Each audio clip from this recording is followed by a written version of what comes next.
Critical race theory is an intellectual sort of field that emerged in the late 1970s and early 1980s among legal scholars and lawyers who were recognizing that racial disparity was persisting despite the public pronouncements that all these laws on the books were race neutral. And so these scholars recognized that something was wrong here and that they had to take a new critical approach to examining the law, to examining policies, to examining structures which they recognized were the source of these continuing disparities and not what's wrong with people.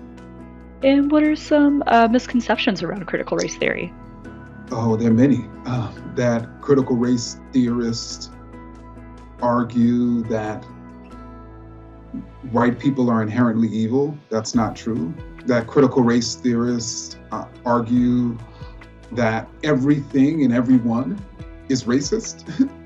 That's not true. Critical race theorists would be the first to say there are people battling and challenging racism.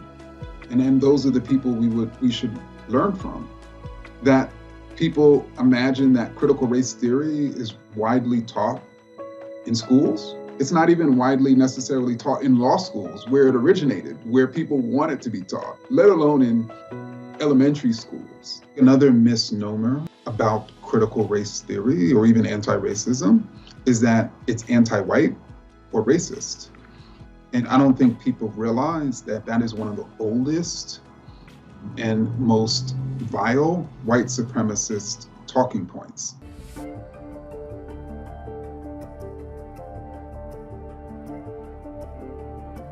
Teaching kids to hate their country and to hate each other is not worth 1 red cent of taxpayer money. Critical race theory is not appropriate for our kids to learn and to have in our school systems. I think critical race theory is wrong, and I don't think it should be taught in schools at all, and I don't think we should fund any money to allow that to happen.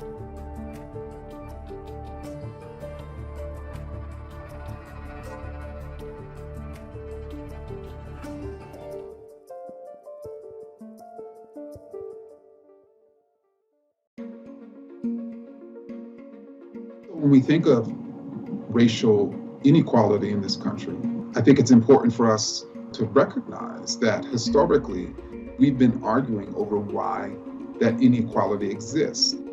And the racist position has stated the inequality exists because there's something inferior or superior about different racial groups, whether culturally, behaviorally, genetically.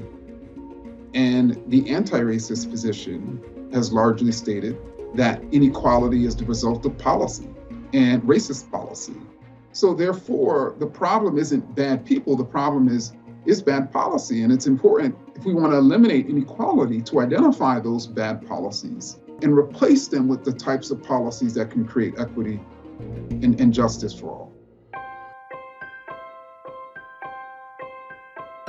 Part of the challenge with discussing race and racism is people who argue racism no longer exists have one definition of racism that I've been trying to pin down for a while. They refuse to actually define it. And those of us who are documenting its persistence have a different definition. So fundamentally, in many ways, we're arguing over definitions. And so when I ever engage with people, in a constructive sense, to really get them to understand race and racism, the first and most important step is definitions. That's why How to Be an Anti-Racist is based and built and grounded in definitions, in defining terms.